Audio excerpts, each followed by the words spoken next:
Coming up, is this the best movie that's ever been made about the space program? I'm Jason Herbert, and The Right Stuff is next on His Stories the Movies podcast.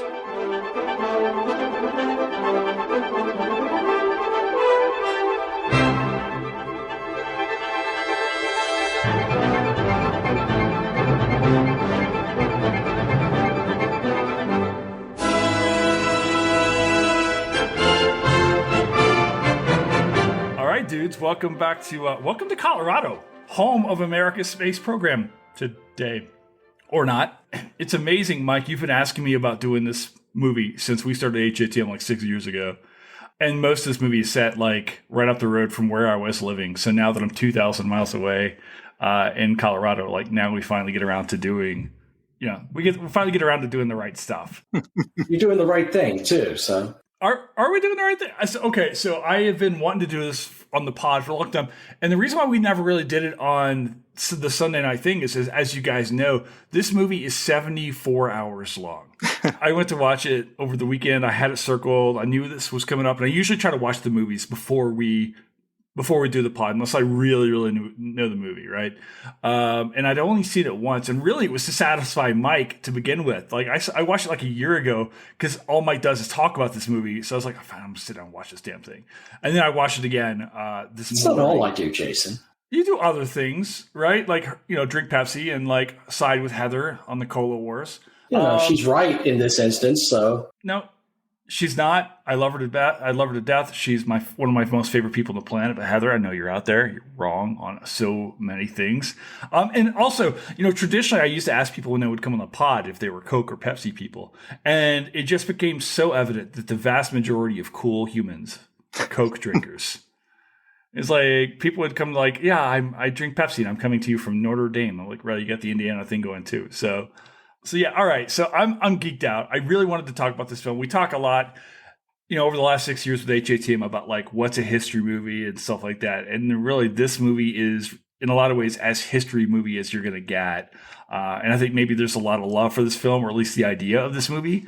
As we started to think about this, I think everybody likes movies about space and stuff. So we're going to jump into the right stuff today. But before we do that, before we talk about, is it the Mercury 7? Is that what we call these guys? Is that correct? Is that these dudes?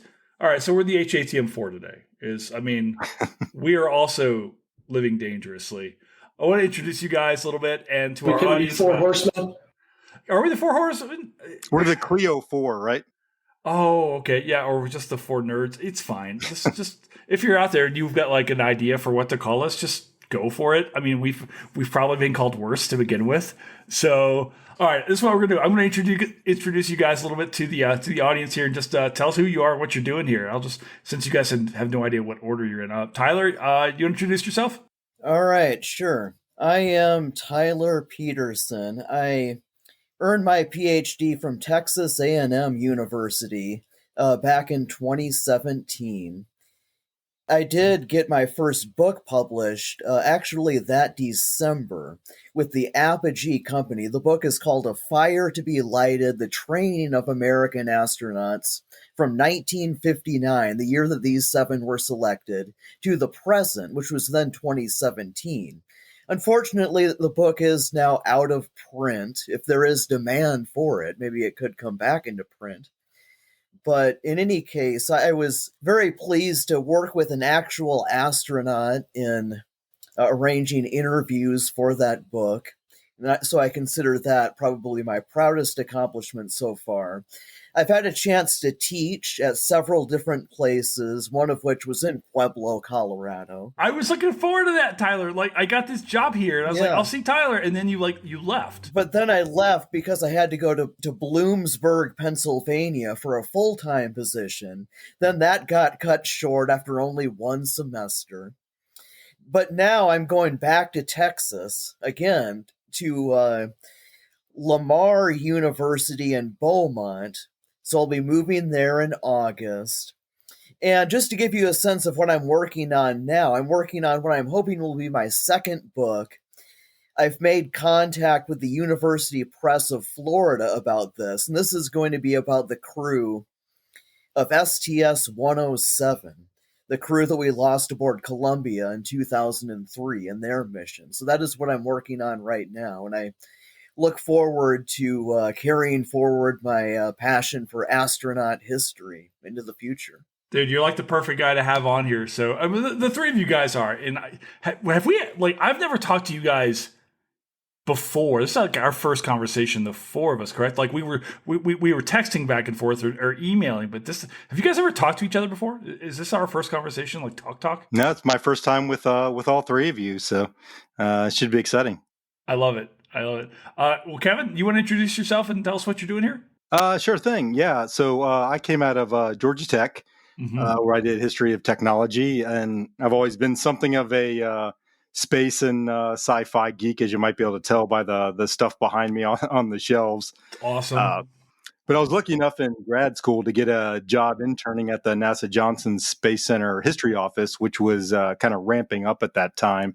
And the big project they were doing was an oral history project to interview the people from the era that's depicted in the right stuff. Because, quite honestly, a lot of those people were getting old and were dying off. And the center director at the time was very much interested in making sure all those stories were captured before those people passed away. Particularly the scientists and engineers, mission controllers, that kind of thing, because obviously the astronauts had been interviewed ad nauseum, right? But a lot of these other guys, nobody had ever talked to them about, what they did to make Mercury, Gemini, and Apollo happen. So I would just happen to be in the right place at the right time. So I spent a few summers there at JSC. And then once I finished my coursework there, I went to work full time in the history office for about 4 years, I guess. And was lucky enough to get an opportunity to come back home to Dayton, Ohio after that to work for the Air Force History and Museums program as a senior historian for the Air Force Research Lab at Wright-Patterson Air Force Base in Dayton, Ohio. And a few years ago, I changed hats there, same base, but now I'm the chief historian for the Air Force Lifecycle Management Center. So we do all the program management and things for the Air Force. Really awkward name, but pretty basic mission. Essentially, if the Air Force uses a piece of equipment, we're responsible for it. Everything from a uniform to a fire truck to a B-21 bomber. All that stuff kind of falls into my world. So pretty cool stuff. But it has great connection to the space program because a lot of what's happening in the right stuff either actually happened here at Wright Pat and not where they're depicting in the movie, or had its origins here and came out of the work we did. So I've always been an enthusiast of the movie, and I'm happy to talk about it whenever given the opportunity. So yeah, that's where I currently am. But I do have to throw in the disclaimer that I'm doing this on my personal time, and my opinions here do not reflect that of the Department of Defense, the Air Force, AFL-CIMC, or pretty much anything else. I just had to do a very similar disclaimer about the Forest Service the other day when I was talking about my own research. So I am very much in line with the disclaimers. We also have Mike Bazemore, who is not actually here right now, who is he's fighting. If you guys watch, here comes Mike again for the 15th time into hey, we'll see how long it lasts this time. Well, that's all good. Kevin, I have so many questions to ask you about your work. It's just your stuff sounds amazing. Mike, you want to introduce yourself while you're still on camera? Yeah, and technological glitches are in keeping with the spirit of the movie. So if it's good Coca-Cola, this wouldn't happen. They call them gremlins. Exactly. Right? Yep. Hi, I'm Mike Bazemore. I am an erstwhile medievalist. I did medieval history at NC State and went elsewhere and never quite finished the PhD because reasons. Spent about a decade teaching in local colleges. Got a couple of full-time gigs there, but they weren't paying the bills. So now I'm in the exciting world of intelligent inventory management, whence I came to graduate school. So back with the same company. And I don't know, do we talk about what we're drinking or anything? Or what's go for it. If you got to sully the mission, go ahead. Not the best beer, but the best beer I could get, again, in keeping with the spirit of the movie. St. Bernardus, the Abbot. All right. Oh, nice. I love it. I'm so excited to talk to the three of you guys for very different reasons, right? Tyler, Kevin, I see you guys constantly talk about this kind of cool stuff that you're doing. Tyler, you were just firmly ingrained when I thought about astronauts. I was like, I have to ask Tyler. And then Kevin, I would see you tweet. I was like, God, I want Kevin on here too. And Mike has been talking about this movie since since 1983. So I felt like it was really the perfect kind of combination of guys to talk to about this film, because there's so much here. There's so much cool history that we see on screen. It feels like every actor in Hollywood is in this film as well. As I was watching, like, Jesus Christ, dude, that's Jeff Goldblum. It's Harry Shearer. It's so much of this. Let's jump into this movie. Why, guys? And I guess Mike, maybe you're the person to start with. Of all the people talk about movies now for the last 6 years, I associate you with this film. You have told me so many times, you ever do right stuff, you ever do right stuff, you ever do right. Why do we love the right stuff? Why is this film that we absolutely love? Why are we talking about this particular movie? It's a hard thing. First of all, you point out the quality of the talent, right? There's just great actors, great performances, hardly a bad note in this movie. And it's so well put together, and the writing is sharp throughout. That makes it a really good time. It struggles between cynicism and romanticism, which is, I think, where we are in a lot of cases. Yeah. It came out as the shuttle program was starting up, and I once saw the shuttle program described as an orbital pickup truck. There's no real romance in that, but it comes out at that moment, and so I just think it hits a lot of particular nails right on the head. And yeah, there's some humor in it that is dated and very, as we wouldn't have said in the 80s, but we will say now, cringe. But despite that, it's a story well told. It's characters that you like.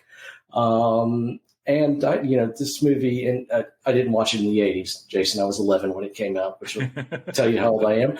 But I did watch it sometime in the 90s, and I've loved it ever since. I watch it about once a quarter probably these days.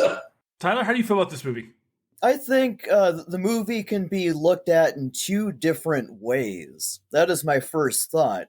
First of all, it can be looked at in terms of strict adherence to history. And as so many of the astronauts and other Project Mercury personnel have pointed out, there are a bevy of mistakes made.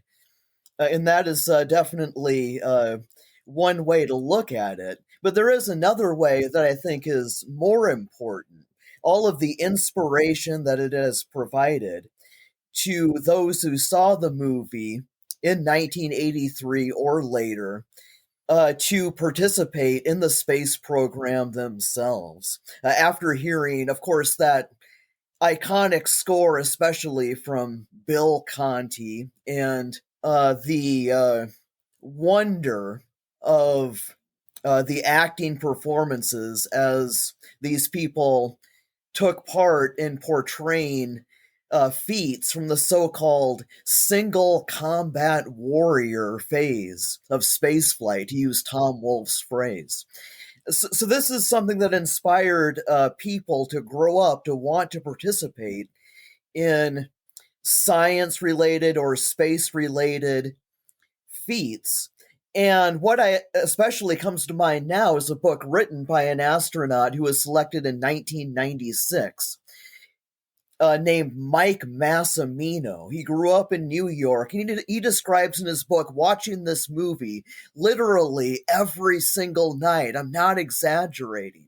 The sense of esprit de corps among the Sevens stuck with me always. I went on to be selected as an astronaut in the class of 1996. And just multiply him by all of the people, not only who went on to become astronauts, but all of the people who went on to the jobs related to spaceflight during the 1990s and into the 21st century. That should be the movie's best barometer of success, I think, in my mind. And it did that very well. Kevin, what do you think? So my usual quip when it comes to this movie, because when people find out what I do, this is one of the things aside from aliens that people bring up with me. The quip is that it's a fantastic movie, but it's terrible history, right? And for exactly the reasons that Tyler and Mike mentioned, it's certainly going to make you feel good about the space program and all that, but to me, it's a little bit like, Bruce Springsteen's Born in the USA, right? If you're just listening to it, it's got this great sort of anthem, right? You're just watching the movie. It's, it's going to get you out there waving the flag and all that. But if you actually, burn down into it, it's got that cynicism that Mike mentioned that, well, it's kind of deconstructing the sort of mythology that was created around the space program and around the early, the Mercury astronauts particularly. And so, it's operating on all these different levels that now, as a spaceflight historian or aerospace historian, for lack of a better term, makes the movie, much more enjoyable in a sense, even though I am still, cringing at A, the humor, but B, at their sort of liberties with history that they take there, and some of which are quite egregious, but I do understand why they're doing it, right? They're trying to tell a story. They need to do that efficiently, and they don't want to get bogged down in the details of, well, this didn't really happen in this year, or, some other character did these things, or, whatever it is. So I get that, but they're probably a little more loosey-goosey with that history than some of the other more recent spaceflight movies, certainly. Yeah, and maybe what we can talk about a little bit in this pod is some of the, and kind of point out some of those things that are maybe being shown, or some of those spots where maybe the history is being truncated a little bit, or something along those lines. This pod's never been about necessarily like what Waitman Boring calls rivet counting, but in these situations, right?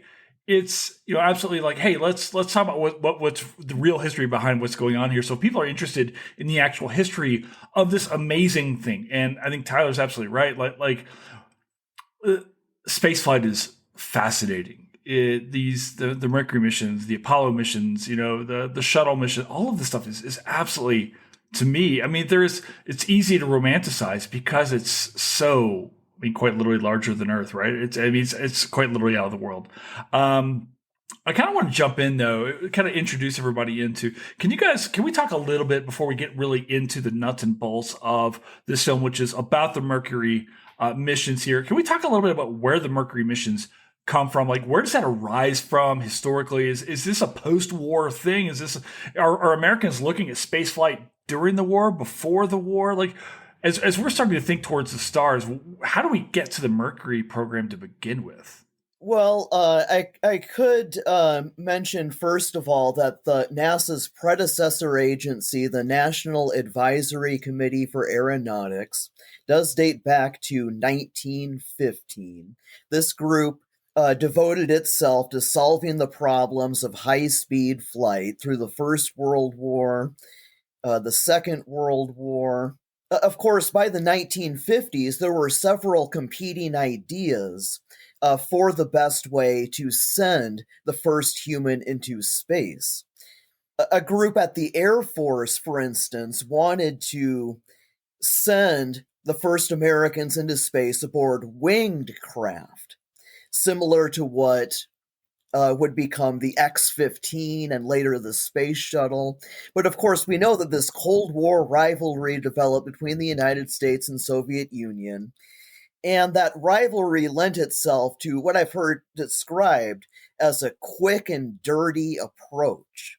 In other words, we're not going to go with a winged vehicle. We're going to go with what essentially looks a lot like a garbage can, this Mercury spacecraft. John Glenn once said, "You don't climb into a Mercury spacecraft, you put it on."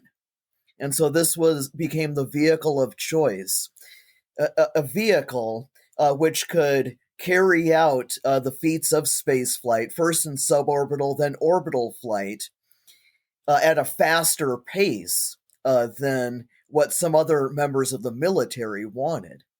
And so the program was introduced to the world as Project Mercury in December of 1958, which was just 2 months after NASA officially began operations. And it was the team at Langley in Virginia that went to work designing the missions and the spacecraft. Here's where I'm gonna pound the pulpit for my my organization's predecessors, because we're either left out of the histories or certainly downplayed. Get it, Kevin. Go because for it. Yeah, we go back to 1917, so 2 years later than the NACA, as you mentioned, and we were very much sort of competitors and colleagues with the NACA throughout the decades. The NACA focused a lot on kind of the scientific research, whereas by statute, our predecessor, which I'll call we changed names a bunch of times. We'll call it the engineering division. First at McCook Field in Dayton, but that closed in 1927, moved to Wright Field. And Wright Field kind of became synonymous with the Air Force's research and development and acquisition. And that's kind of the critical organization for the early part of the movie, the right stuff, but then also for the genesis of the space program. And these were the guys that were really forward looking. And, we were dabbling in some of these technologies that helped the space program later on before World War II. We got into rocketry, actually testing rockets, right? Or rocket engines anyway, for things like jet assisted takeoff for aircraft, for really small stuff here in Dayton.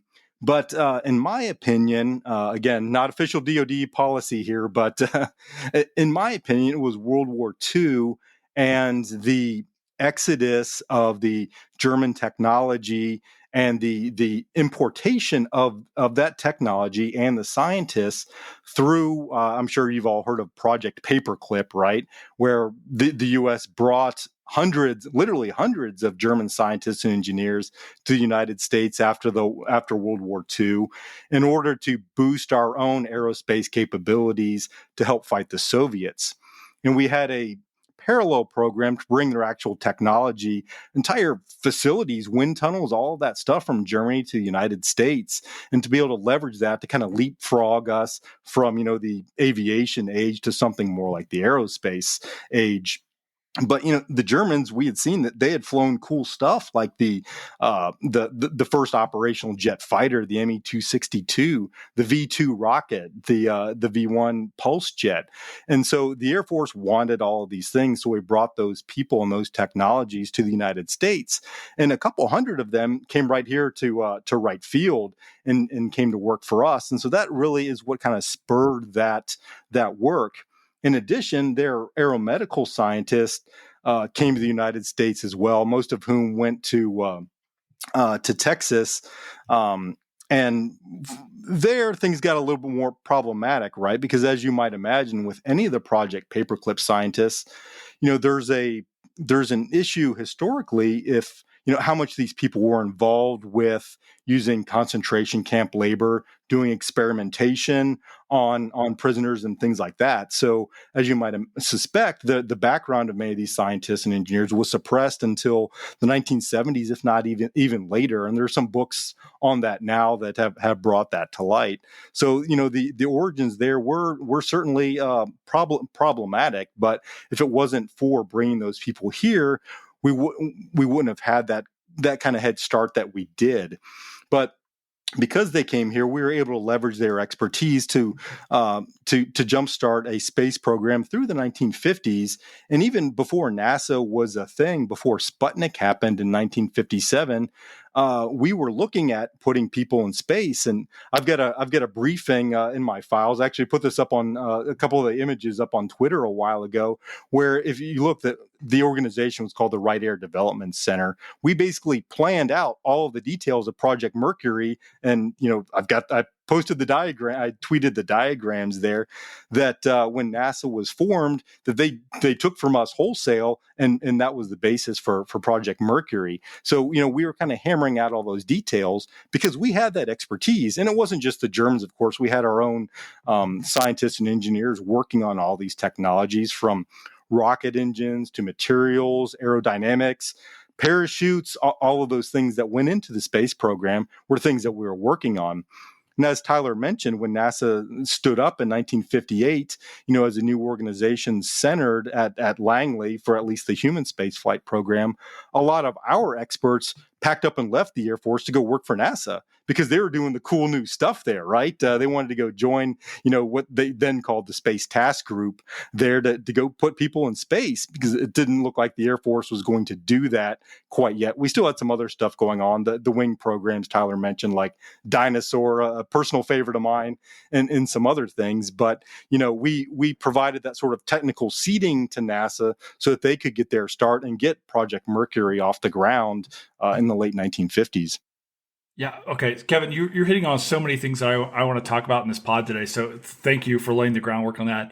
I guess I want to get into Jaeger here in a moment, but one of the things you talk about this Project Paperclip. We see that maybe explicitly in a couple little snippets there, because the Soviets are doing the same thing, right? They've brought over former German scientists as well for their space programs, right? They did, but I think to a significant degree, they didn't leverage them as much as we did. As you might guess, the Soviets were much less likely to regard the Germans in a productive light than the United States were, because their experience in World War II was very different than the Americans. So they brought them over for a few years, but most of them went back to East Germany pretty quickly, and they relied on their own indigenous technical expertise to really spur their space program. We leveraged them to a greater degree. Of course, in the movie, The Right Stuff, the ones depicted there, they don't really say it, but obviously there's the main character is Werner von Braun, and the other guy is probably Eberhard Rees, even though neither of them are named, who were two of the most famous Project Paperclip guys who went first to the Army. But then when the Army's group got rolled into NASA, they became the crux of what's now the Marshall Space Flight Center in Alabama.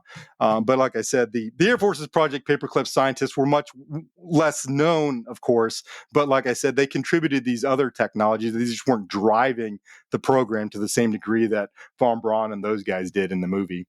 All right, I want to jump into this film a little bit. Thank you guys for kind of setting this tone here. It's interesting in some ways with this film. We kind of talk a little bit about the runtime at times, which is, I think, just over about 3 hours and 15 minutes ish, right?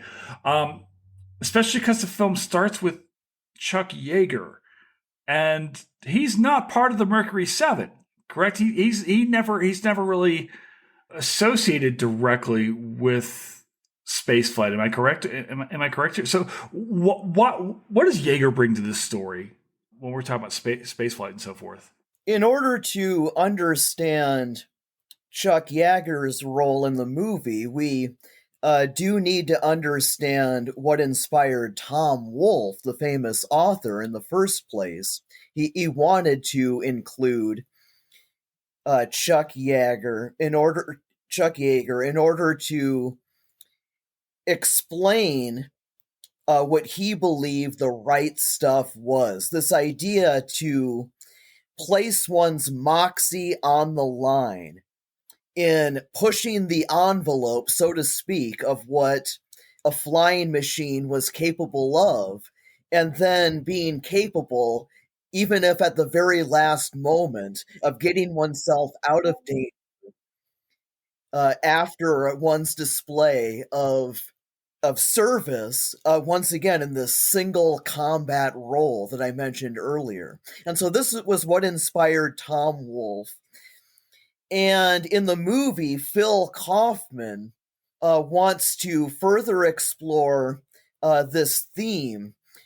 What I especially see in the movie with regards to Yeager is this idea of the transition between two modes of flight. Yeager having the capacity in a winged flying machine to exert his manual control over a vehicle like the X-1 that we see him flying, as opposed to the Mercury astronauts only being able to pitch, roll, and yaw the vehicle. They could not change their altitude in their capsule as later astronauts and later programs could. And so this leads Yeager to describe his idea of astronauts as spam in a can. And the movie explores the juxtaposition between two eras and two modes of flying quite well, while also exploring celebrity. That is definitely another major theme of this movie as well. As we look at the way that evolves from the 1940s, Yeager's era, through the 1960s. Yeah, no, I think Tyler really nailed those points there. The way the story goes is that Yeager wasn't in the original screenplay for the movie at all.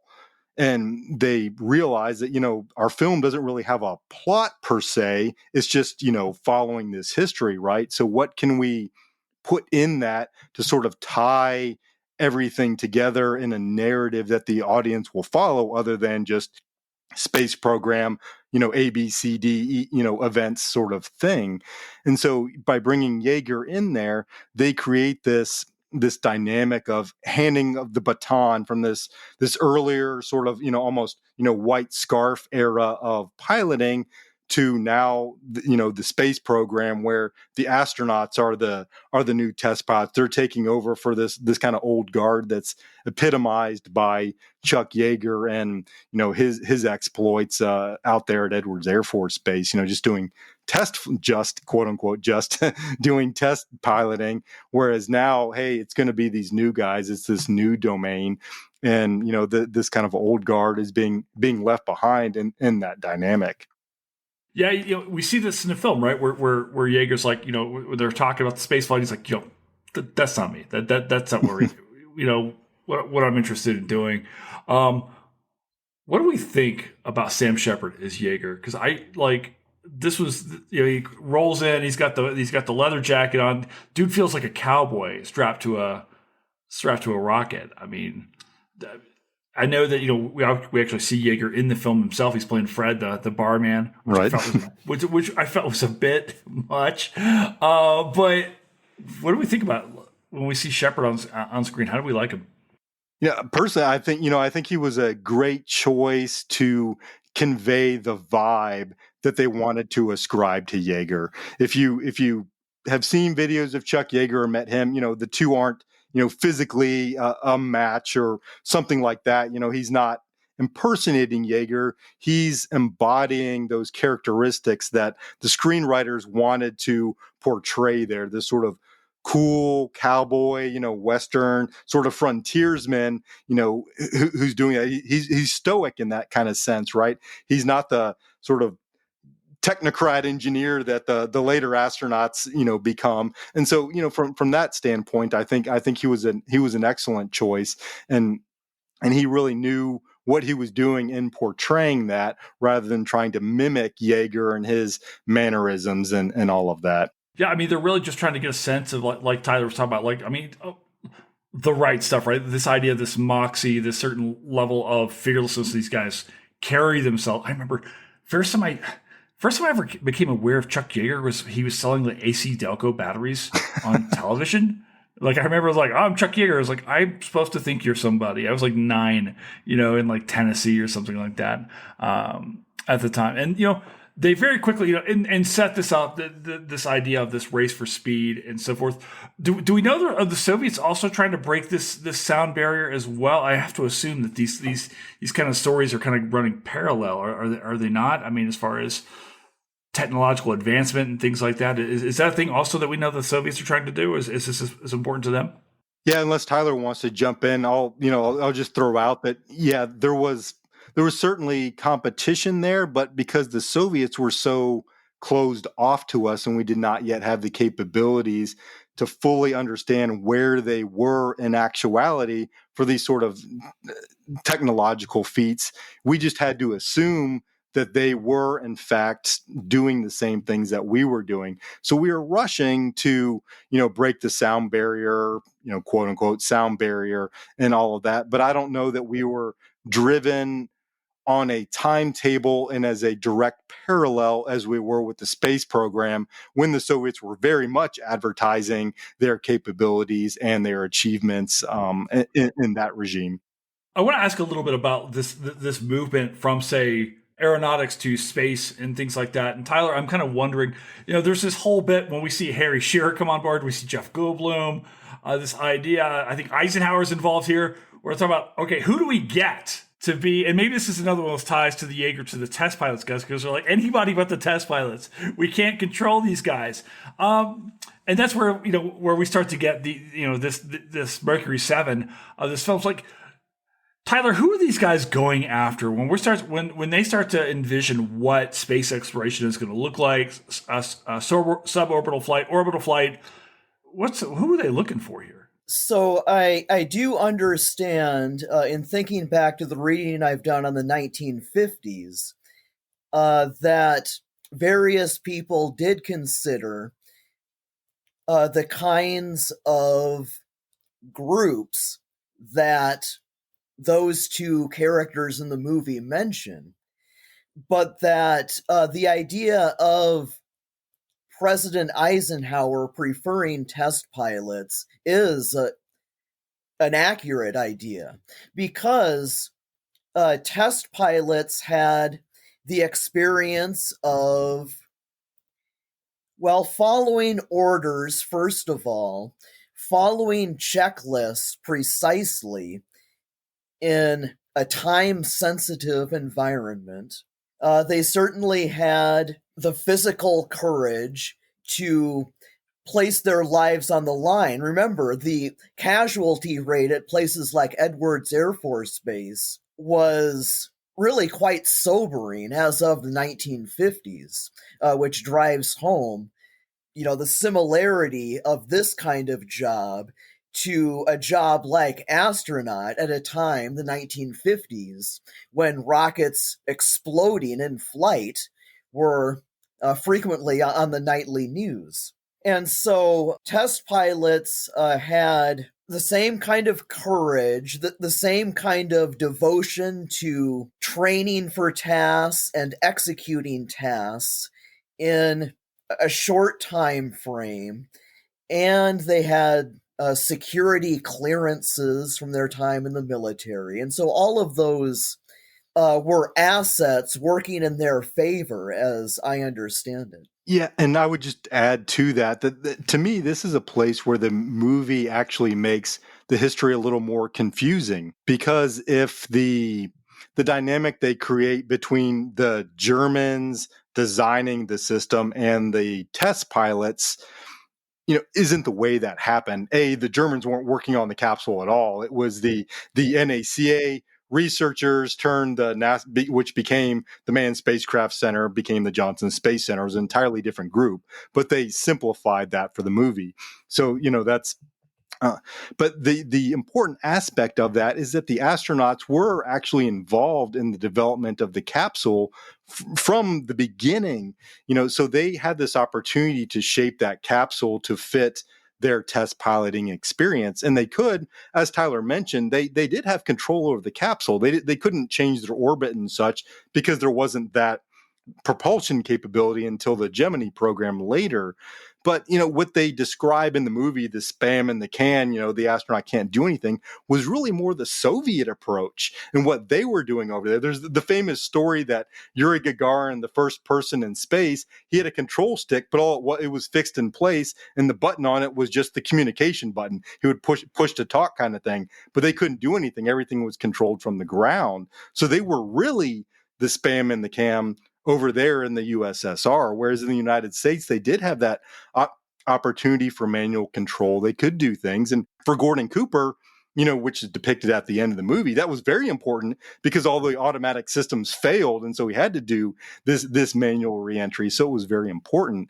So, as we're designing this capsule, we're thinking about having what we call man in the loop from the beginning. They provide a certain redundancy to that system because the automatic systems could very well fail. So from that perspective, choosing test pilots who had this experience in these highly dynamic, technical military, classified, whatever environments, made perfect sense at the time. It's like, hey, this is just essentially an extension of test piloting. We're just going, a few dozen or a few hundred miles higher than what they're doing in these fighters that they've already been flight testing.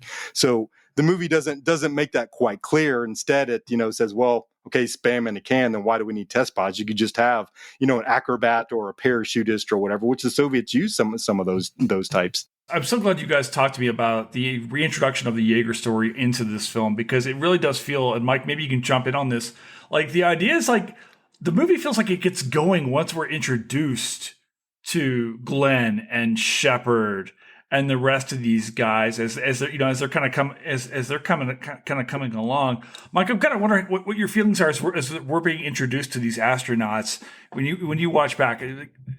What are your thoughts here? I was thinking about that and how Glenn and Shepard are the two big names that we know, and they don't even come along until relatively late in the movie. I mean, you say it gets going then. I kind of feel like it gets going when Cooper shows up at Edwards and encounters Grissom, and there's Slayton over there in the corner. And it's really interesting to focus on these, right? Because we focus on first man in space or American in space. We focus on first American in orbit. And it sets up the conflict, as you mentioned, the spam in the can conflict between the test pilots and the astronauts, which Kevin has and I think Tyler both have suggested is way overblown in this case. And I think it's really interesting that it gets going with those more minor characters. I don't know of any other real nation that focuses the same way this does. Am I still here? Yeah, you're still. Yeah, you might. No, Mike, you're still. You've not been ejected from the pod, sir. You have not hit in the. What is it that Grissom was advocating for? Was the ejection of the explosive bolts? Right, the explosive bolts, right? And Gus didn't hit him either, so no. Well, and that becomes like a thread in this film, right? I was reading IMDb. One of my favorite parts of this entire thing is the breath test. And seeing what's going on. Do you guys know the story behind the breath test as it's filmed? Apparently, these guys are really going at it to see who can win here. But Dennis Quaid is the only non-smoker on screen, and apparently he won quite easily because everyone else is everyone else has got the charred lungs of the late 70s and early 80s, and apparently it was just Quaid who was able to push that ball in reality for a lot longer. So I'm going to hop back up on my soapbox because that's another example where the screenwriters simplified things for the audience, because those tests actually happened at Wright-Patterson Air Force Base, not out there in Albuquerque. So there were two sites for that whole sequence of weeding out. They were basically winnowing down from like 32 candidates, I think it was, down to what ended up being the final 7. Well, that occurred at two major facilities. One was the Lovelace Clinic in Albuquerque, which is where they set all of that in the movie. In reality, that's where they did the medical testing. Basically, hey, we're taking all those baseline measurements of, blood level contents, whatever, all that kind of doctory stuff, right? But then they went from there to Wright-Pat, where they did what they called the extreme environment testing. And they show clips of this in the movie that are actually from Dayton, that, they're like vibrating in the chair. They're in the isolation chamber, then with the horns and stuff sounding. And the breath test was one of those things that happened here as well. I've actually got a picture, I think it's Wally Schirra, of him sitting there with his kind of legs crossed, his number on his back, whatever, blowing into the tube, doing this breath test. So, all those kind of really weird tests that in retrospect, the astronauts are like, why are we doing this stuff? Are we just kind of, being the guinea pigs for the medical doctors? And to a degree they were, but to be fair, we also didn't have any idea what they were actually going to experience. And hey, if we've got these captive audiences, we might as well take advantage of it, right?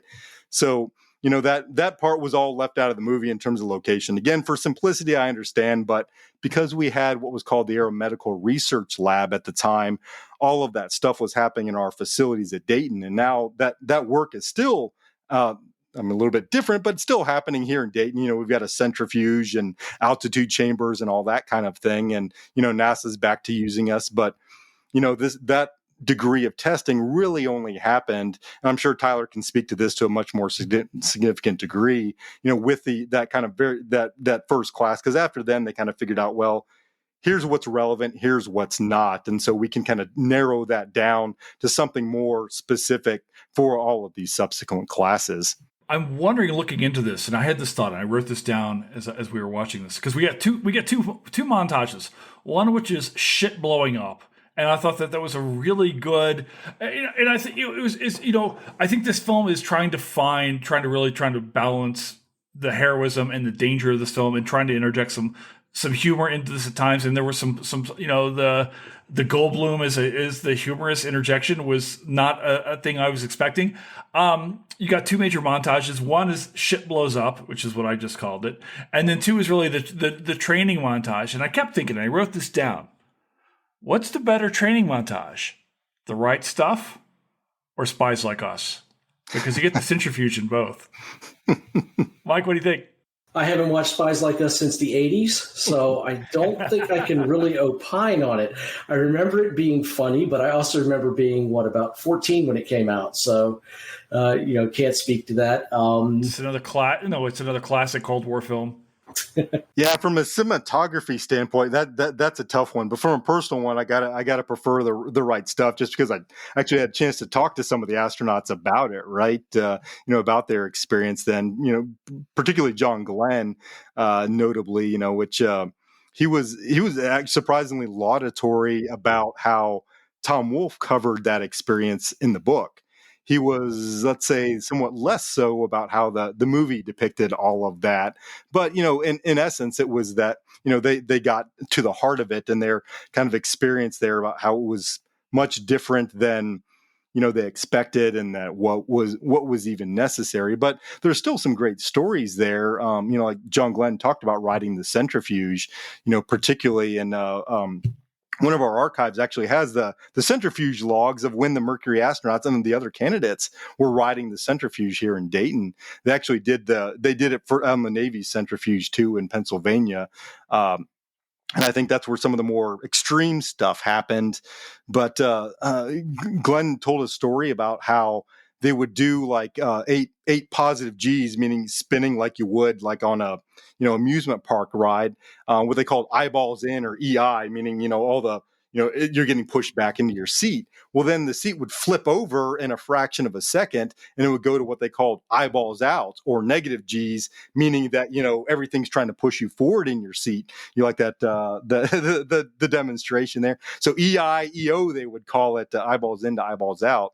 So Glenn was saying that when they went from 8 positive to 8 negative G's, to everybody was getting these like heart palpitations, something weird was happening. So they had to go back and look at it. Turns out that when this was happening, the way the heart was suspended in your chest cavity, it was actually banging against the front and back of your ribs. So it would cause sort of weird arrhythmia that was showing up on these medical charts. So they realized maybe we shouldn't be doing this quite the same.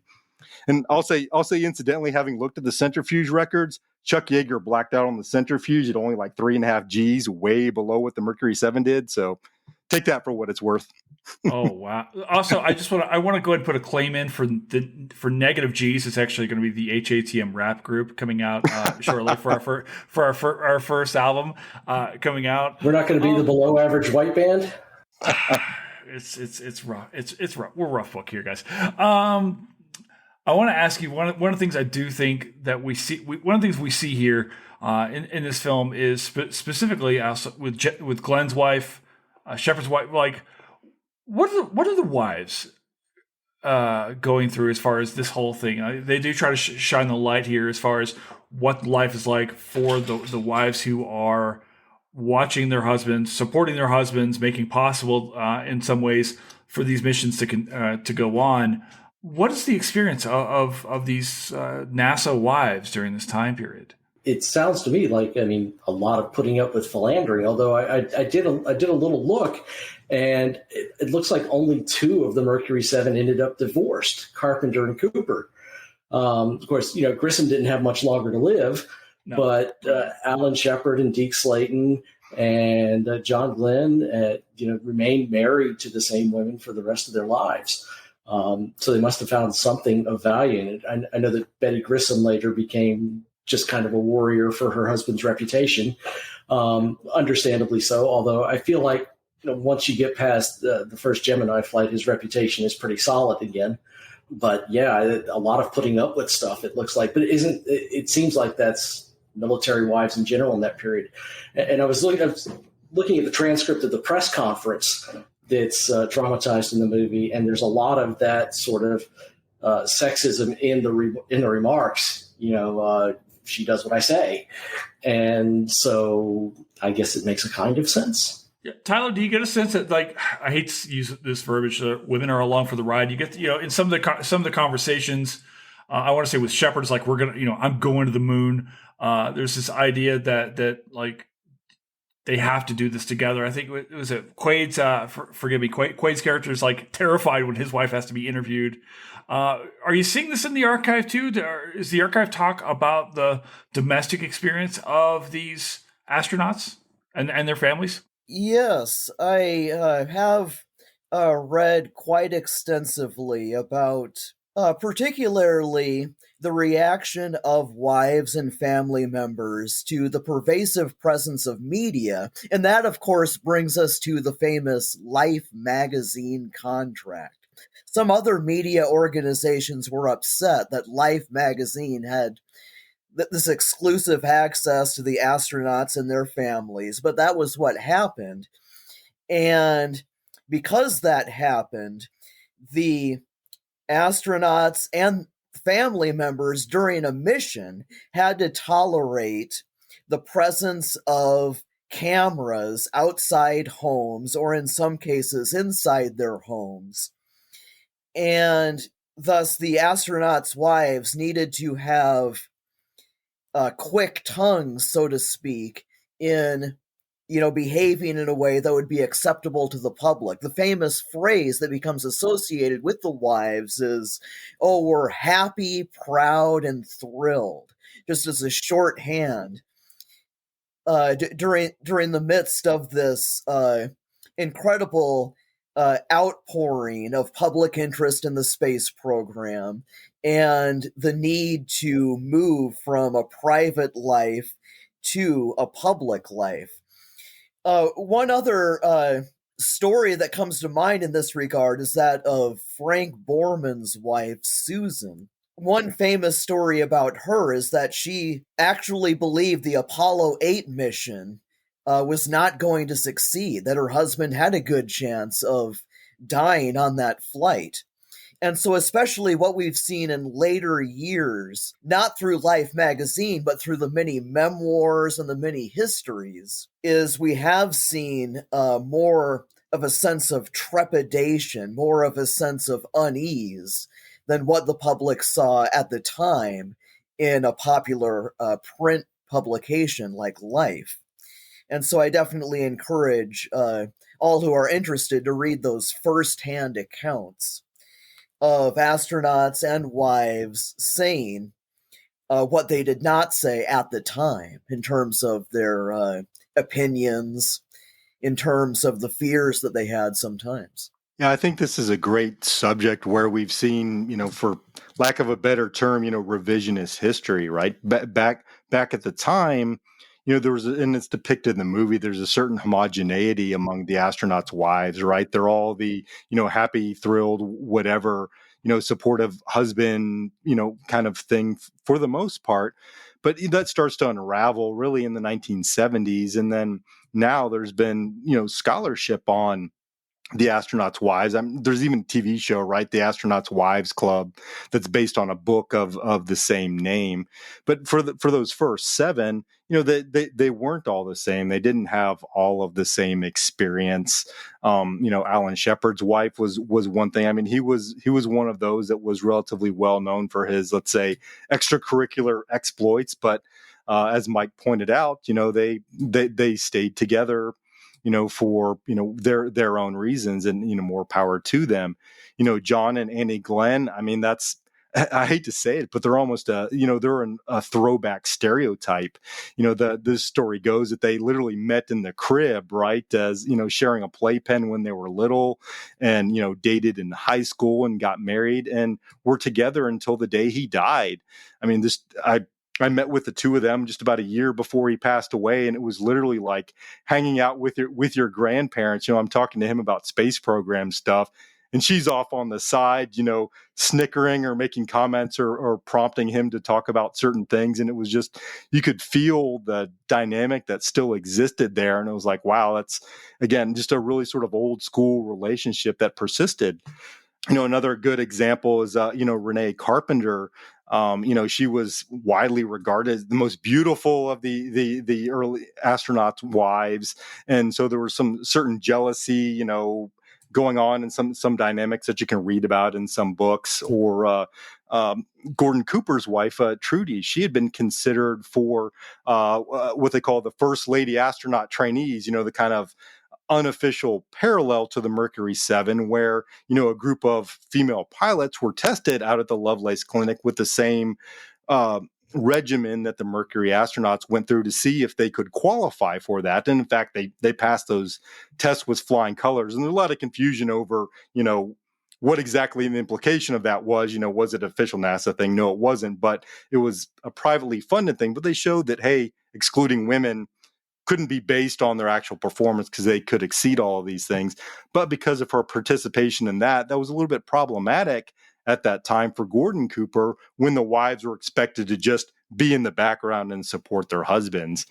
And through the 1960s, and if you watch the movie or the TV series From the Earth to the Moon, there's a great episode about this that really, I think, gets to the heart of that. How, throughout the 1960s, that dynamic sort of persists. There's a lot of pressure on these wives to maintain both this facade, but then also keep these families running in a very traditional sense when their husbands are not only absent, but doing things that they wouldn't really approve of, in many cases. And then finally, in the early 1970s, that begins to unravel, and you start to see this in the press and in books and in memoirs.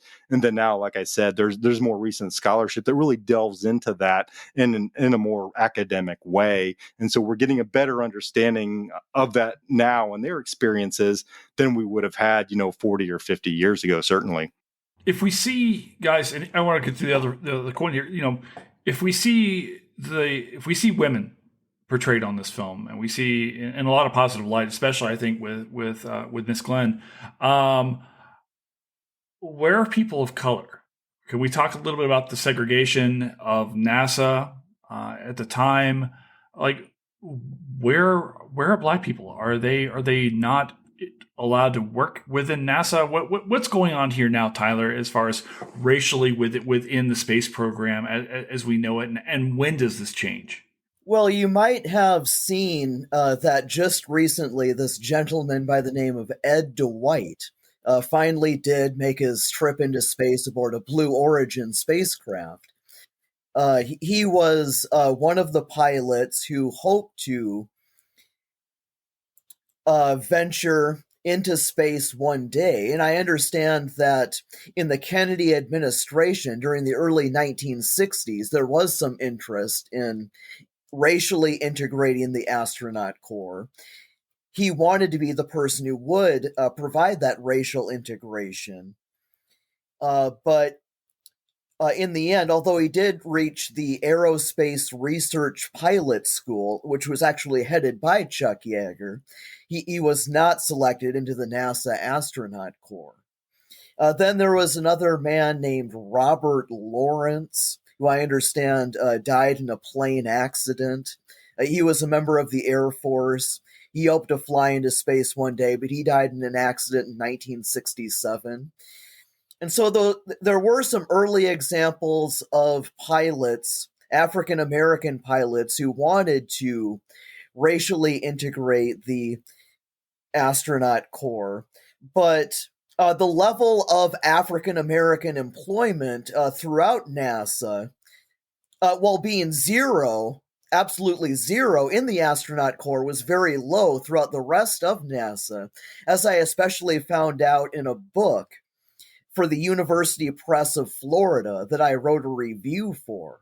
Just an amazingly low percentage of people of color at, for instance, the Marshall Space Flight Center in Huntsville. And in order to see how that changed, we definitely have to look to the 1970s. When, of course, President Nixon approved this revolutionary new type of vehicle, the Space Shuttle, which would involve not only test pilots going into space, but also people who simply had a degree in a relevant field, did not need to have that test pilot experience to go inside this much roomier spacecraft with room for many more people besides pilots. So that this was the paradigm shift in the 1970s, and as it turned out in 1978, Ron McNair, Guy Bluford, and Fred Gregory were part of that class of 35, along with the first women in that class as well. Yeah, and I'll piggyback on to that, at least for the astronaut corps itself. Going back to Eisenhower's decision to include only military test pilots for consideration for the astronauts, that right there was a filter that excluded essentially any African-American pilot. Because, the service had just integrated less than a decade earlier at that point. But then that there were very few African-American pilots in that pipeline with the qualifications, both for service experience for flight hours and in the test pilot cadre who had gone through the test pilot school, either for the Navy or for the Air Force. So just by instituting that one requirement, he excluded almost anybody except for, white men.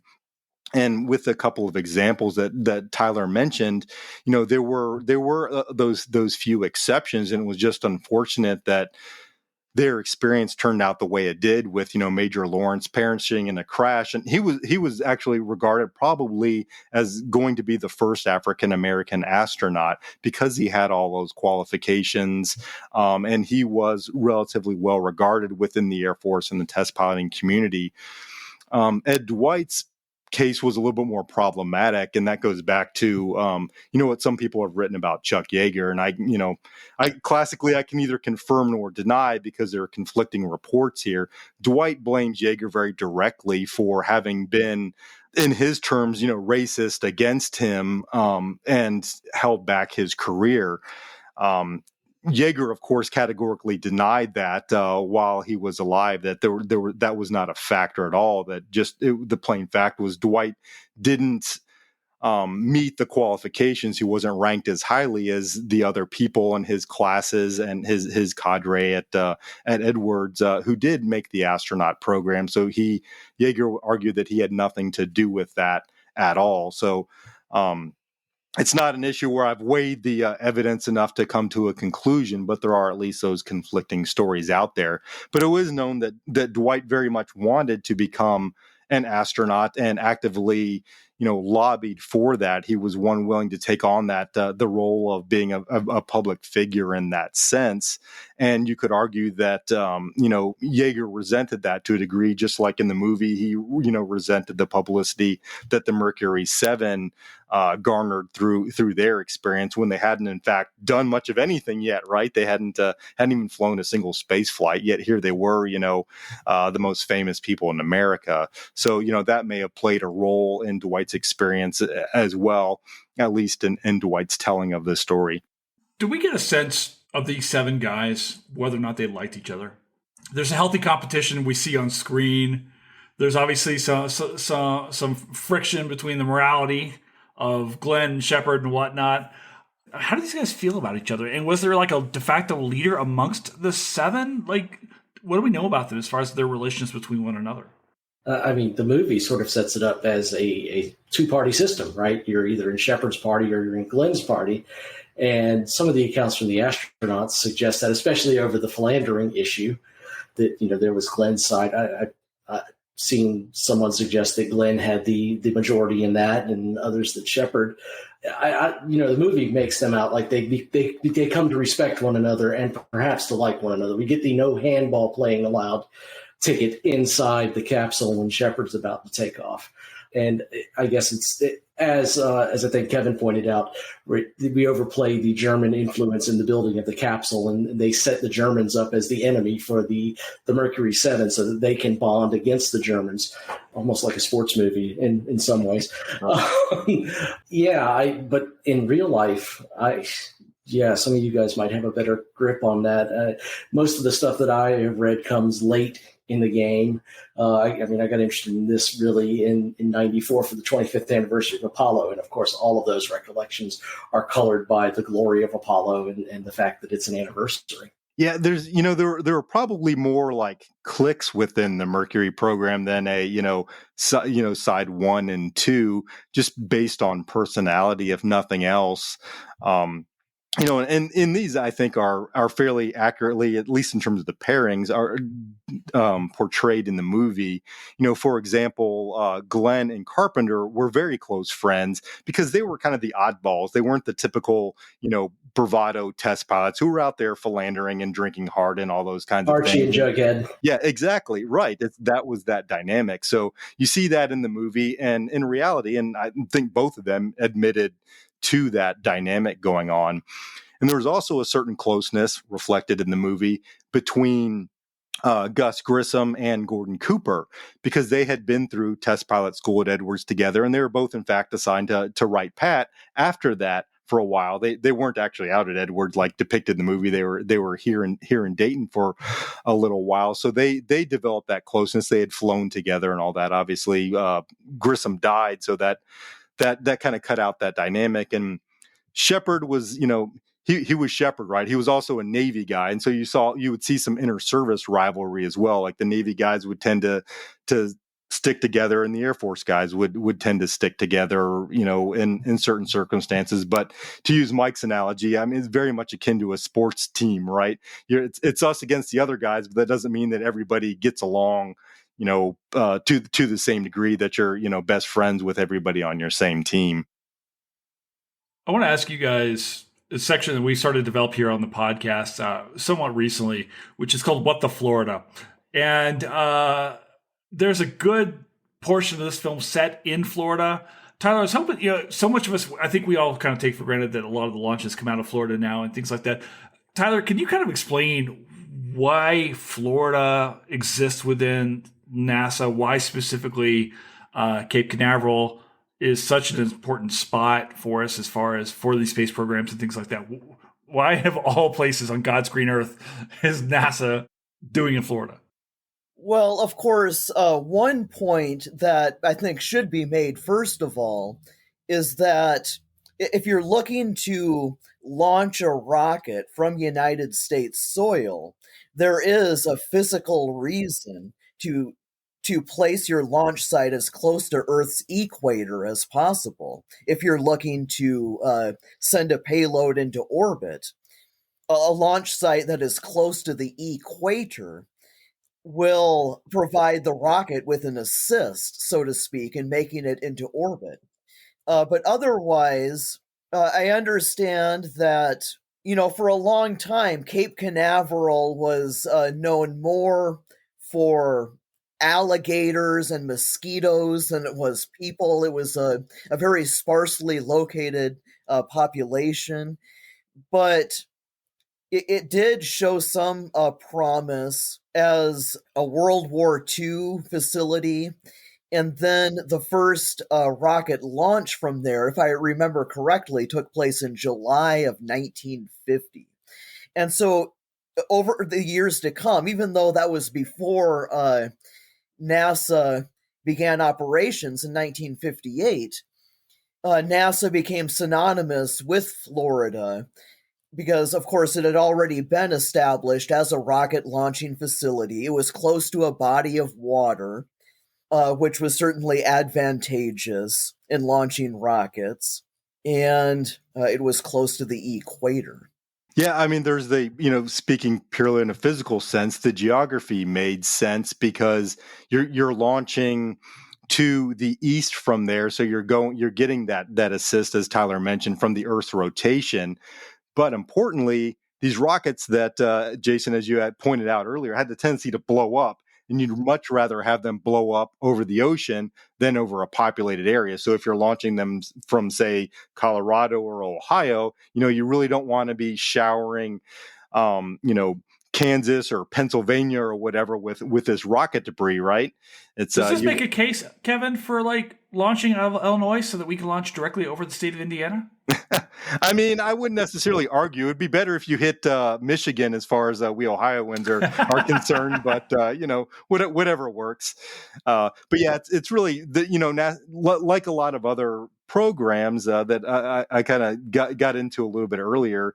It was an Air Force facility. We were launching our rockets. Cruise missiles are kind of predecessors to cruise missiles before NASA was a thing. Famously there was the Snark missile, right? This was an intercontinental range kind of cruise missile that the Air Force was developing, but it was so bad and so many of them crashed that the running joke was the waters off of Cape Canaveral were dubbed snark infested waters. So that's so like all these other things, the F1 engine for Apollo, the concept for the Mercury, our technical expertise, all that, NASA kind of picked that stuff up lock, stock, and barrel and started using it, because why create everything from scratch if that infrastructure to launch rockets is already in place? Have any of you been to, I'm assuming yes, the Kennedy Space Center? Yeah. I have near missed it many times. I swear, this December, I'm finally getting there. When I was living in Stewart, Florida, which is just down the road by a couple hours, I'd stop up there every so often. Of course, the Atlantis is there now, the space shuttle. And have you guys seen that particular exhibit? I mean, it's just spectacular. The doors open up, and then there's a gosh darn spaceship in front of you. It's just really. I just said gosh darn, so I'm serious. It's really something. I want to circle back actually to Grissom and this controversy over, because it's almost downplayed a little bit in the film. Where they're building up. He's clearly wanted to get out. The hatch explodes. Why is this hatch such a big deal historically? Why does his widow continue to try to vindicate him after in the years afterwards? What's the deal? Is it a sense of he was abandoning his duty? Is he a coward? What's the deal here with this hatch? Well, he's not supposed to actuate it until the helicopter has hooked the capsule, right? And so if he does it early, it's either an accident or he's panicked. And they show Fred Ward panicking there in the capsule. And then they show the hatch blowing. Now, they tellingly don't show him hitting the hatch. And, of course, I think it was Scott Carpenter who famously popped the hatch and showed that the recoil from popping the hatch would leave a bruise on your hand. And, nobody reported that Grissom had a bruise on there. So, the hatch is what lets the water in, is what makes the capsule sink. And, did he, as they keep saying in the movie, screw the pooch? I also thought this was telling. It's a sort of a turning point with Yeager, right, who has to grudgingly say, Gus did all right. And so I think it kind of resolves a bit of that conflict there. But, the hatch is the thing. Right. If he did that, he panicked. NASA covered up, as they suggested, right, because of Bay of Pigs. Although I feel like they could have quietly swept Gus under the carpet if they wanted to. A medical problem or whatever you want to call it. But that's the thing about the hatch, right? If the hatch blows on its own, then it is, as Fred Ward kept saying, a technical malfunction.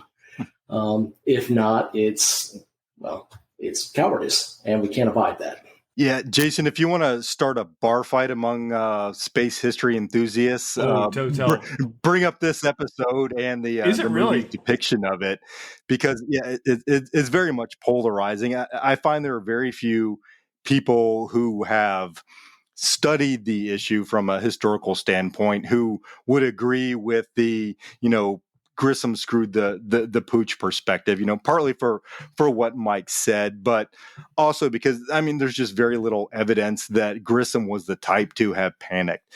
If you read his background, he had been in situations that were dangerous. He had never panicked. He was basically as cool and stoic as those early astronauts came, when he's perhaps known for that as much as anything else. And further evidence for that, look at Grissom's career in the astronaut program since then. Deke Slayton, who was put in charge of the astronaut program because he had the heart problem that kept him from flying until the 1970s. He handpicked Grissom to fly the first Gemini mission. Would he have done that if there was any question about his reliability? Of course not. And then also, Grissom was picked then to fly the first Apollo mission. And of course, he was put on, with Apollo 1. And in, bitter irony, it's the Hatch situation that came back to contribute to his death. And this is where the movie, I think, distorts history in a negative way. The explosive hatch on the Mercury capsule wasn't something that the astronauts had to fight the engineers over. That was one of these things that, like ejection seats or whatever, that was there in the capsule as a safety measure to begin with. That wasn't something like, hey, we really need this. But then because of this particular episode, when they were designing the Apollo capsule, they decided, hey, we don't want to have an explosive hatch on there so that it doesn't accidentally blow or, whatever, when we don't want it to, in space or during splashdown or whatever. So instead, they had this very convoluted method of, attaching bolts and turning cranks and all these things to open the capsule. The hatch on the capsule. And then in January of 1967, when Gus Grissom and Ed White and Roger Chaffee were on that plugs out test of the Apollo 1 capsule on the launch pad, and they had that fire sparked by a short circuit inside there, they were unable to get out. If they had had an explosive hatch, they could have hit the plunger, popped the door open, and then evacuated. Instead, they were stuck there, and evidence suggests that they were physically trying to open the hatch through all of these complicated means that I think under the best circumstances took something ridiculous like 30 plus seconds to open. But of course, when they're, the cabin's filled with smoke and fire and you're burning up, there was no chance for them to open it. But because of that Grissom's Mercury experience, it didn't have that hatch. And then of course from there they went back to a much easier opening system that was wasn't an explosive hatch, but as I think they talked about in the movie, a nitrogen based system, whatever, that could pop open much faster than that because of the fire. But yeah, it's such irony there that Grissom lost his life because of that experience in a way that nobody could have anticipated. Interesting too to think about shaping spacecraft to Grissom, right? Because the first couple of Gemini capsules, of course, were very cramped for the other astronauts because Grissom was the shortest and he'd been so involved in the process that they kind of built it around his specs. So, how much Gemini and Apollo is a reaction to Grissom and to the things that happened during his flight. Well, I asked you guys a little earlier if you'd been to Kennedy. Have any of you been to Salida, Kansas? Oh, the Cosmosphere? You know where I'm going with this. Yeah. The Cosmosphere. Have you been to the Cosmosphere? I have not. I've been to the Cosmosphere. I have too, and that capsule, his capsule there is there. They recovered it, and it's. So I lived it for 5 years out in Wichita, Kansas, and that's about it's a short drive to Salida, and out in the middle of, forgive me for saying this, nowhere, Kansas, is this amazing museum full of Soviet era spacecraft and of course American stuff too. It's phenomenal. I have no idea why it's in Salida. The Kansas people will tell you. They'll tell you all three good things about Kansas, none of which will be including the food. But that's okay. Salida is down. The Kansas Cosmosphere is amazing. So I was kind of curious because I've seen it, but didn't really understand its significance till much later, right? I want to ask you also about this. There is LBJ kind of all over this film. Tyler, can you talk a little bit about LBJ's role in this space? Because I don't think about LBJ as a space guy, and he's kind of almost villainous in this film. But right. So you say that you don't think of LBJ as a space guy. You probably think of JFK as more of a space guy.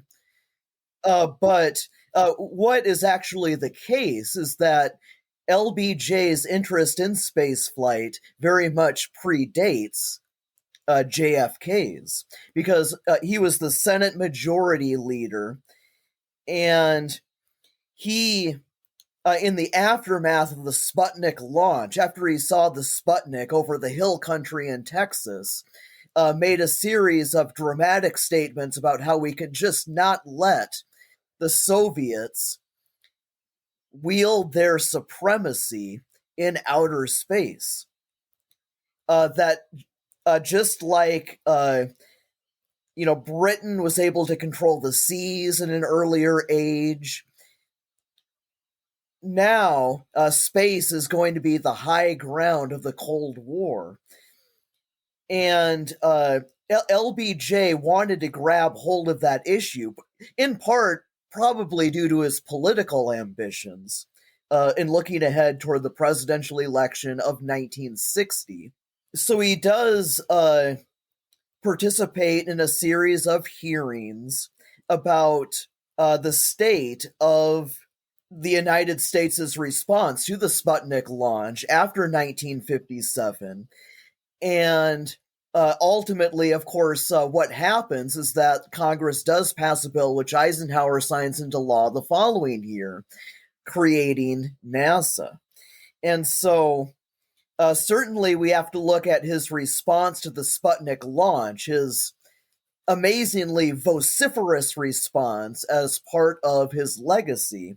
Then, of course, in thinking about his vice presidency, I just reviewed a book, another University Press of Florida book called NASA and the American South, and one of the chapters goes into LBJ's famous influence, along with Congressman Albert Thomas of Texas, in bringing those federal dollars to the Lone Star State, where, of course, they still reside to this day in the form of the Lyndon B. Johnson Space Center.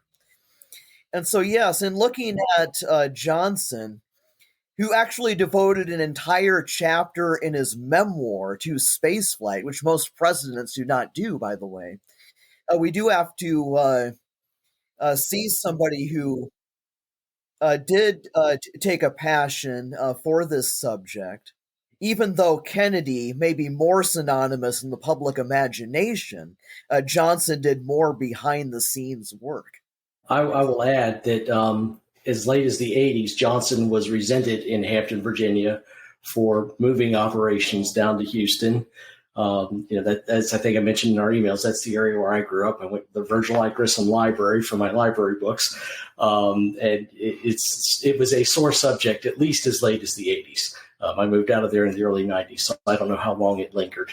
Yeah, and the naming of what used to be the Manned Spacecraft Center in Houston to the Lyndon B. Johnson Space Center, JSC now, where I worked, happened after, Johnson was out of office, and, makes perfect sense given his importance to moving the space program facility to Texas in the first place and his overall influence on the program. I mean, the historical record's pretty clear that, as Tyler was indicating, the JFK, while, famous for his speeches on the space program and, kicking off Apollo, wasn't really an enthusiast, on a personal level. He saw it as, hey, I need something, to beat the Soviets. I need to distract from Bay of Pigs, this sort of thing. Whereas Johnson was really more of a true believer in that sense. He was, more the enthusiast for the space program, and, really kept that ball rolling after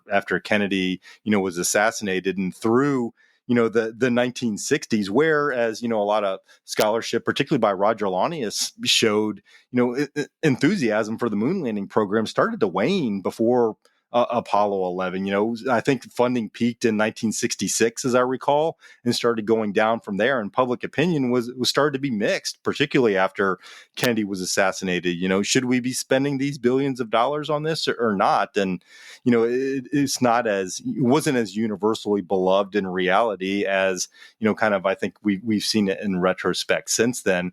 So you have to give credit to Johnson to continuing to push through the program until the landing, even though, of course, he was out of office before Apollo 11 happened. And President Nixon, who was no fan of the space program, got to be the guy that, has his name on the plaque on the moon landers, and, got to talk to the astronauts when they came back and all of that. Nixon was not going to turn down a press opportunity, but no president would.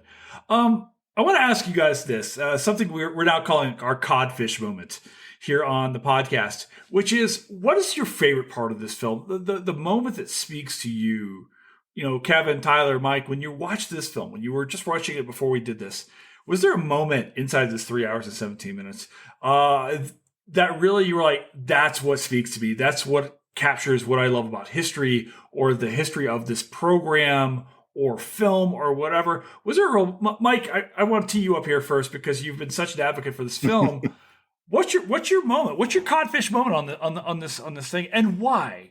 The thing is that I find a different moment every time, and I don't know if it's a reflection of increasing or decreasing maturity as I age, or when I watch the film. But I was really taken the last time I watched it by the ending sequences, by the juxtaposition of the big flashy ceremony that Johnson throws with the feather dancer or whatever she is, and the contrast between that and what Yeager's doing out at Edwards with Ridley, who is of course in real life dead by this time, but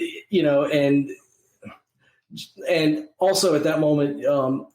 One of the things that struck me, I told you I was reading the transcript from the press conference, and Cooper is nowhere near as vapid as the movie makes him out to be. And he gives very thoughtful answers in this press conference. And in fact, they put Glenn's words into his mouth in the movie. And you see Cooper have this moment, right? Who's the best pilot you ever saw? And he's trying to give an answer, and the press won't let him give the damn answer.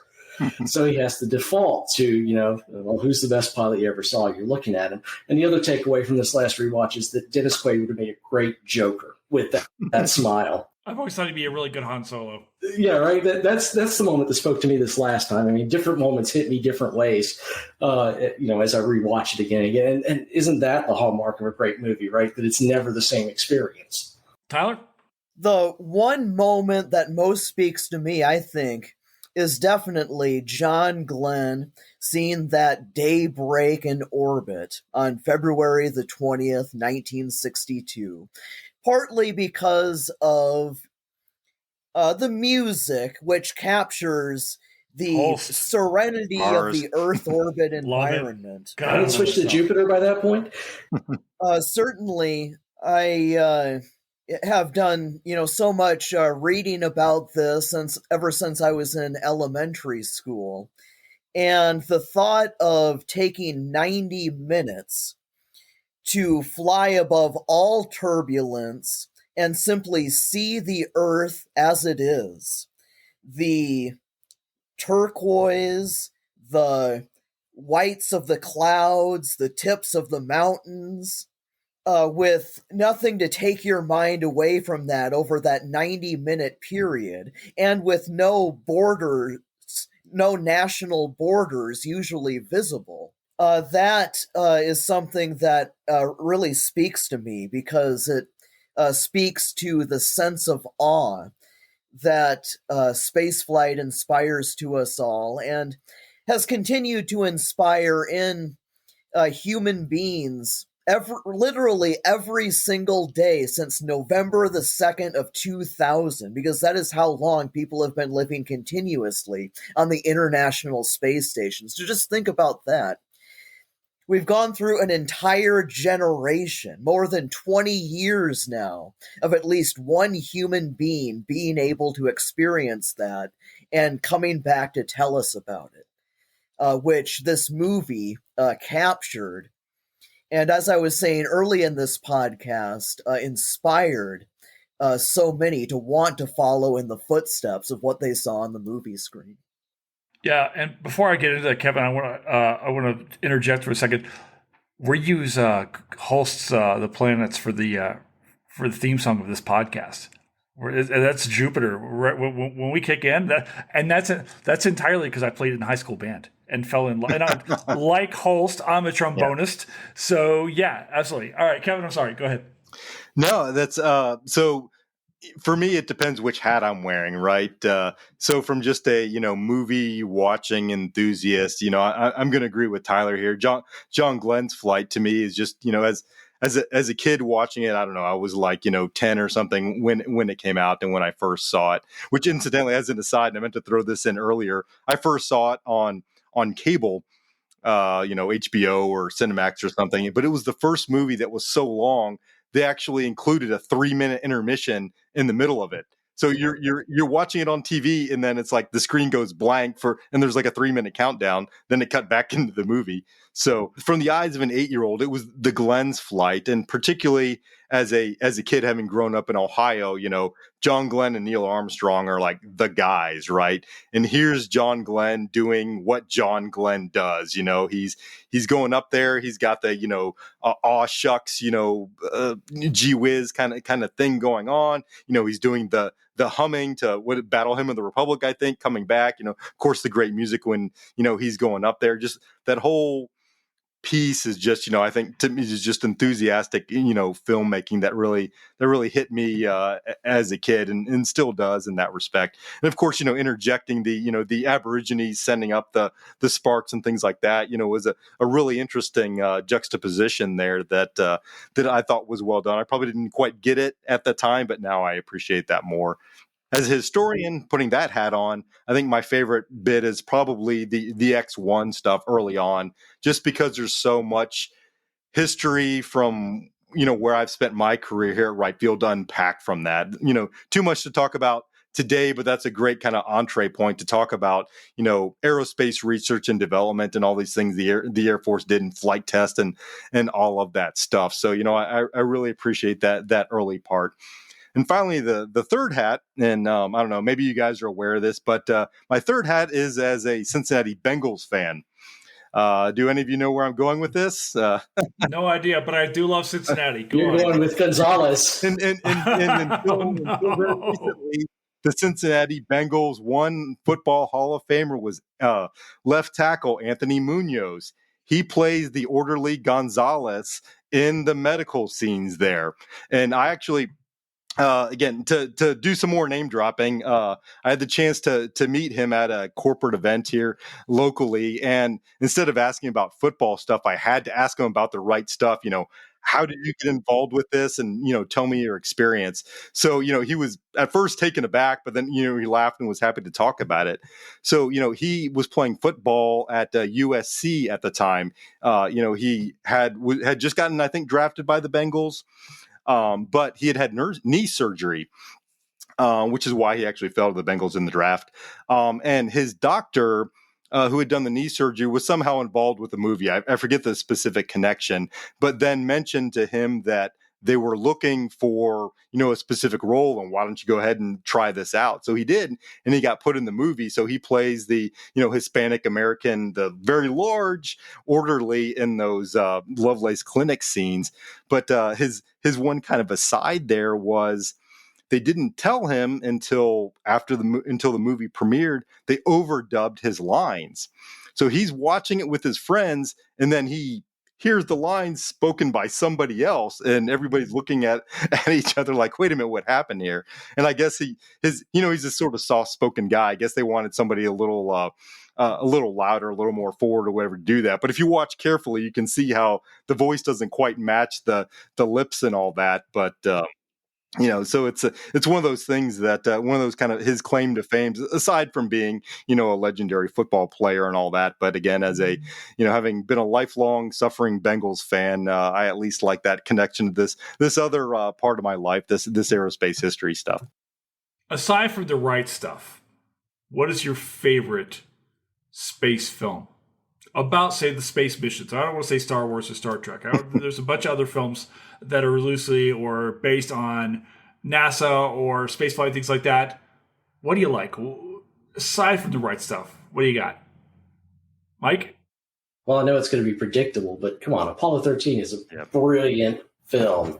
It's a gripping story that's well told. You know how it's going to end if you know anything about it, but you're still riveted, and there's still the moment where you see the command the module coming down and the chutes are out, and it's like, oh, thank God they survived. I mean, you knew they were going to survive, but it's still it's just still one of those magic moments in film, and that to me is the next best. Tyler? Yes, I am going to agree with that. I first saw it when I was going into third grade, because that was the summer of 1995 for me. And I just feel a great sense of reverence whenever I watch that movie. I think especially for Mission Control. The movie raises the level of awareness for the flight controllers more effectively than any other Hollywood production does, which I think is especially valuable. Of course, I must mention also First Man. That came out in 2018. And what I have done with my U.S. history students is I have had my students watch that movie to get a sense of who Neil Armstrong was and some of the personal challenges that he dealt with. And I've had my students fill out a great critical thinking worksheet that goes along with that movie and turn it in for a grade. And so I am definitely a fan of that movie, too, for giving us a much more personal perspective than the others we've talked about. Kevin, what you got? Yeah, I would have to, add my 2 cents in for Apollo 13 as well, just because it hits the right note between history and good storytelling. I think they really nailed on the head the staying accurate to the history while kind of servicing the story. Did they combine characters? Did they combine events? Did they fabricate a few things? Yes, they did. But if you know the story, you can see why they made those choices as they did. And having had the experience working at the Johnson Space Center History Office and interviewing some of the people involved with that, with the Apollo 13 episode, even those guys all love that movie, realizing that, here are the shortcuts they took, but to them it all made sense, right? You can't have the full cast of characters. You can't do days worth of like technical tinkering and stuff on the ground when you can show like a multimeter doing something in a few seconds that tells that same thing without, showing, well, we've got 20 different guys in like 3 different rooms doing all this different stuff and different locations and all that. So, Apollo 13 gets the history right enough while still telling a compelling story that if you're not a space history enthusiast, you can still really get into, right? It's got the drama and the good storytelling and all that. Well, gentlemen, none of you chose Space Camp, so all of you are wrong. And we're gonna have to come back. We're gonna have to come back. I thought you said science fiction wasn't an option.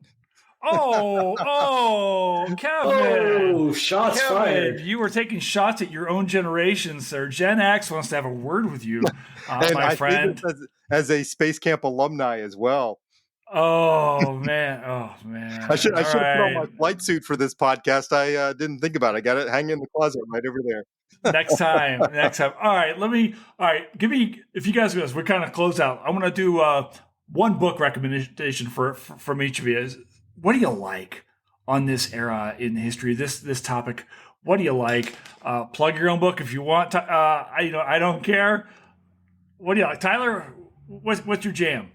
All right. Well, if by this era you're including the Apollo program, absolutely, then the absolute best book, in my mind, without any question at all, is Andy Chaikin's A Man on the Moon. He is actually not an academic historian. He earned a degree, as I recall, in geology from Brown University.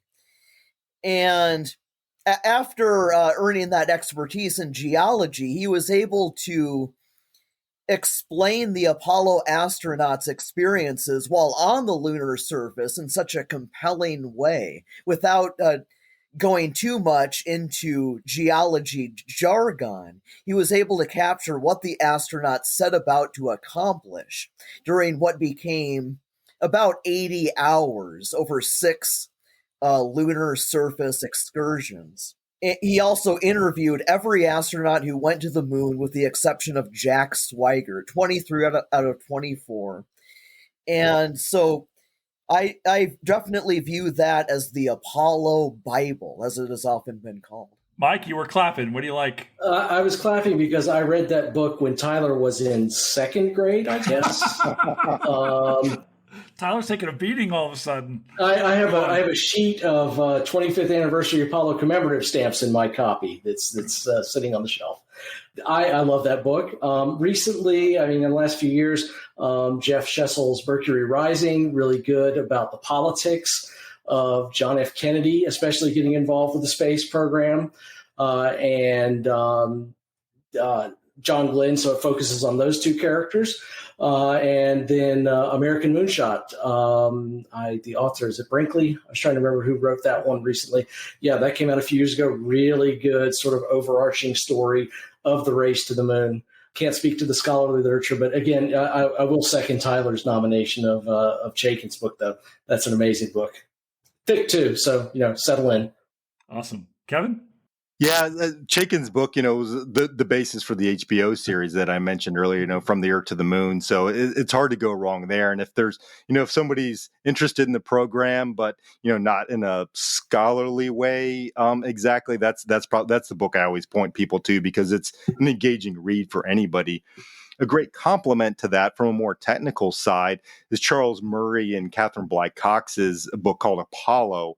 And the reason I love that book is because they delve even more into the mission control and the engineering side. And that's what really speaks to me, because it brings in the people in the engineering and development directorate, the guys under Max Faget.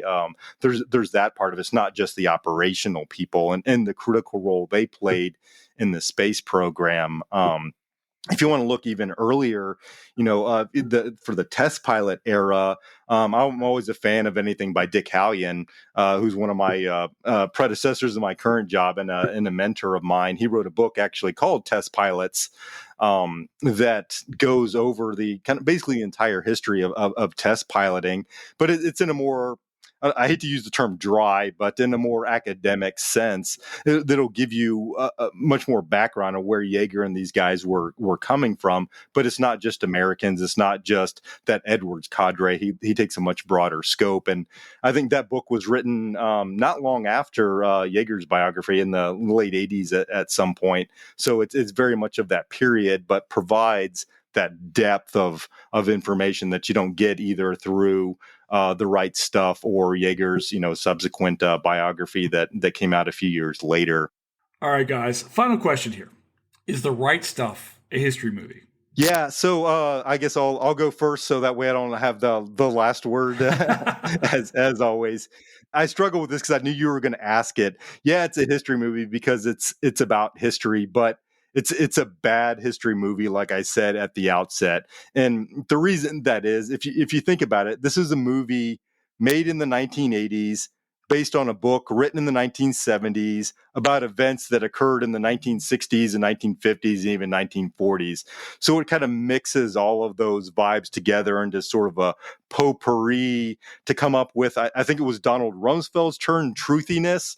Right. So it's trying to tell the truthiness of this era that we've talked about. And from that respect, it does tell that story. But, if somebody's basing their history of the space program on this movie, I'm just going to shake my head and feel sorry for them. So it tells more about the history of, when it was made than the actual history of the space program, in my opinion. Tyler? I think what Kevin said is certainly accurate, that the movie is a great way to feel inspired by test pilots and astronauts, a great way to capture the spirit of an era in a rather whimsical way. But definitely, one needs to corroborate their viewing of this movie with sources. One book that we have not mentioned yet is the official NASA history called This New Ocean from the NASA History Office. One needs to corroborate the events that one is seeing here with the sources from the astronauts themselves or historians. I do think that it does make more sense, as Kevin said, to view it as a product of its time. It may be better to look at it in that way, because this was the early 1980s.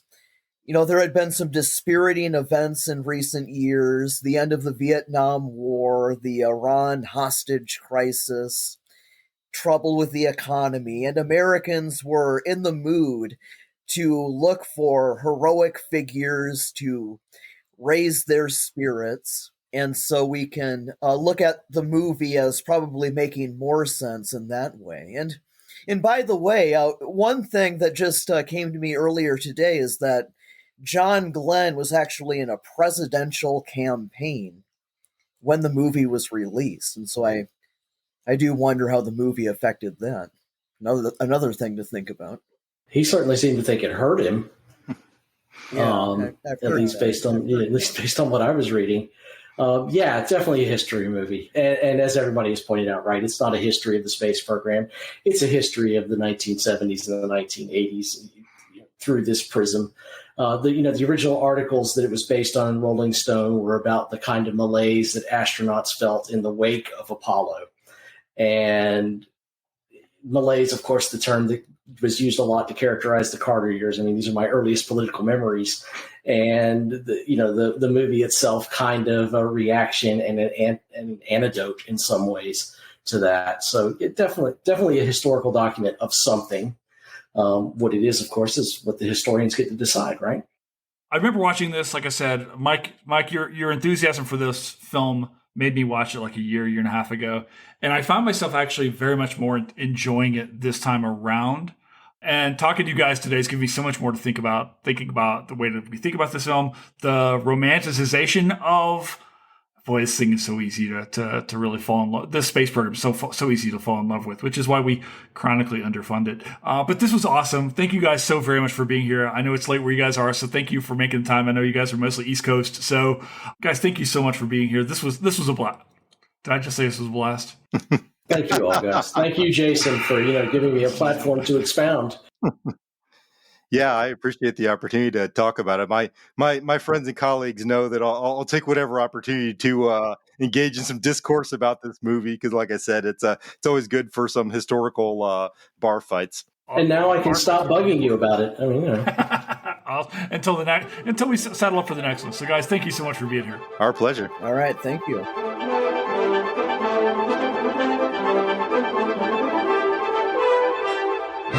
And that's a wrap here at Historians of Movies Podcast. Thank you so very much to our many guests today, Tyler Peterson, Kevin Rusnak, and Mike Bazemore. Guys, thank you so very much for being here today. Of course, thank you to our producer, Fletcher Powell, for making this show possible. And of course, thank you to all of you for continuing to listen in. If there are pods that you want to listen to, please let me know. Keep listening, keep reading the Substack, and let me know what you want to hear on the pod. Ciao for now.